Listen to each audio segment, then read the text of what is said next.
So as you can see, my dining room table has been taken over by my DIY flower bouquet crafts. There's Dexter over there. He is barking in the background. But so I got almost everything on here from Amazon. Let's take you through all of my supplies. So I have boxes here of flowers. I already went through 2 boxes to make a bridesmaid bouquet and a bridal bouquet, that one there.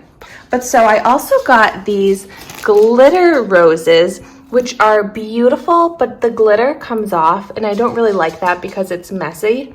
But then I also got some of these like greenery flowers. I like the pom-pom style. I'm bad with flower style names. And then greenery and baby's breath is important. I'm mostly putting that around the bottom, as you'll see. And then I got this roll of pink ribbon from Amazon, which I'm planning to wrap around the base of the bridesmaid. Oh, there goes Dexter. But I'm going to wrap the ribbon around the base of the bridesmaid bouquet. So this is the one that I've made so far. I like how it came out. I may end up adding maybe a little bit more baby's breath, but what's great is it's so easy and I'm starting these so early that I have time to work on them and add and decide how I want them to look.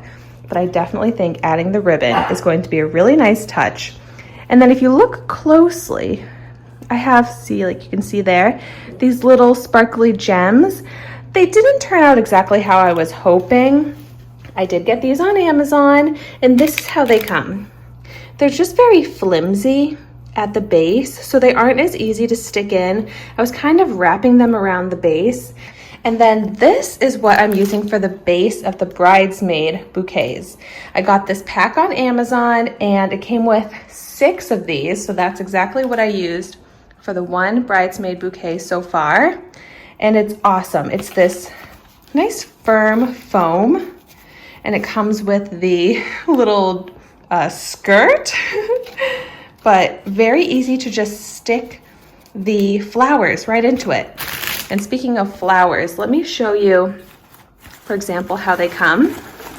So this is what all the box flowers come like with these stems. And I have found that if I cut the stem to about this long, like pretty short, like 3 inches, then I'm able to stick it in and it has that great length. It doesn't look too messy. It's a little bit more packed down.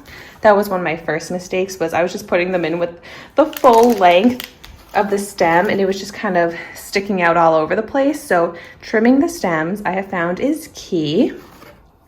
And then for the bridal bouquet, I got a 2-pack of these on Amazon. So they're bigger, which is good for the bridal bouquet. And because it came with 2, it's perfect because then I'll have my bouquet and then the bouquet that I'll use for tossing. And look, it has this rhinestone handle with the lace detail. And this is a little bit of a different foam you can see from the bridesmaid, but this works just as well, the same way, to just easily stick the flowers right in.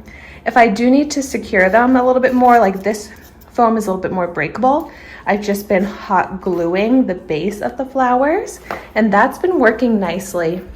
So here I have my bridal bouquet, my first attempt, and I have been making some adjustments as I go, but I'm really happy with how it is looking. It's very similar to my Pinterest inspiration photos, which I can link on the screen here, pop them up on the screen. And I feel like I did go a little crazy with some things sticking out, so I may fix that.